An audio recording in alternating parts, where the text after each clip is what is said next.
With the 32% short interest and down 83%, Bed Bath & Beyond stock looks set to be in for a pivotal year in 2023.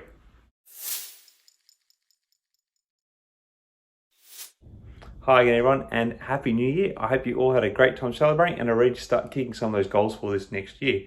As we kick off 2023, one thing that the markets are suggesting is that we could be in for a year where short squeeze efforts could make a bit of a popular comeback, largely because central bank monetary policy looks to begin an easing process, and the fact that stocks are more shorted now in general than any time they have been in about the last 10 years. So there are a lot of short squeeze stock candidates lining up at the moment. Obviously, from the title of this video, there is one that I'm going to focus on today, and that being Bed Bath & Beyond, or ticker symbol BBBY.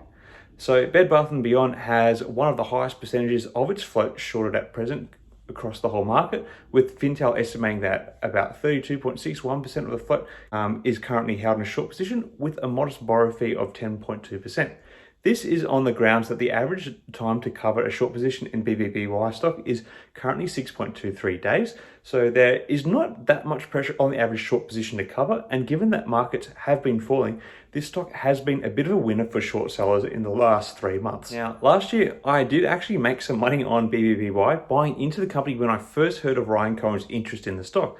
I did cash out early on in the rally, happy to take a modest gain as the hype around the stock started to really take off. This was quite a fortuitous move for me, as while there was another short squeeze attempt on the stock driven by Cohen's interest, with many thinking they had found the latest GameStop play, it quickly capitulated and sent the stock spiraling downwards when it was realized that Cohen had perhaps used his retail investor clout and crashed out for a big win on the stock for himself. While many were bitter about Cohen's proverbial pulling out of the rug, his reasoning of the BBBY board not willing to take adequate action to reverse the fortunes of the company seemed to have been quite telling for the state of the company's finances. So when assessing whether or not it could actually have a short squeeze in 2023, it is worth realizing the state of the company.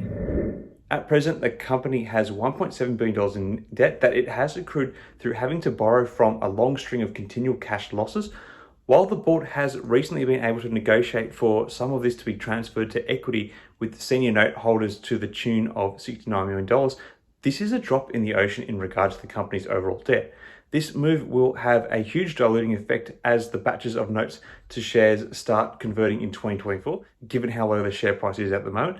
And given the increasing costs to borrow and the falling revenue of the company, the ability to meet debt obligations in general are very much reaching a breaking point for the company. So much so, there is quite a high likelihood that the company may need to file for bankruptcy. It will most likely be Chapter 11, as I do believe the company will continue to operate its wide chain of stores and look to restructure their finances to shore up the long-term position of the business. However, again, this spells bad news for shareholders, as it could mean a huge dilution event. When given this selection of facts, a short squeeze is still possible in 2023, as it won't be until 2024 that these notes earmarked to transfer to equities will be vested. However, any such play is done so at a huge risk that the company may need to undertake a significant equity raise or potentially file for Chapter 11 bankruptcy to shore up the long-term survival of the company, all of which spells terrible news for shareholders and any potential short squeeze. So while the stock may open the 2023 year at $2.51 per share, which may look like quite an appealing entry price, I personally don't have the risk appetite to be jumping into this at the current price, and I think it will take some significant corporate developments to be able to swing such a play, which I just don't see happening at this stage. Although for the sake of this once great company and its long-suffering shareholders, I do hope that they can turn the fortunes around.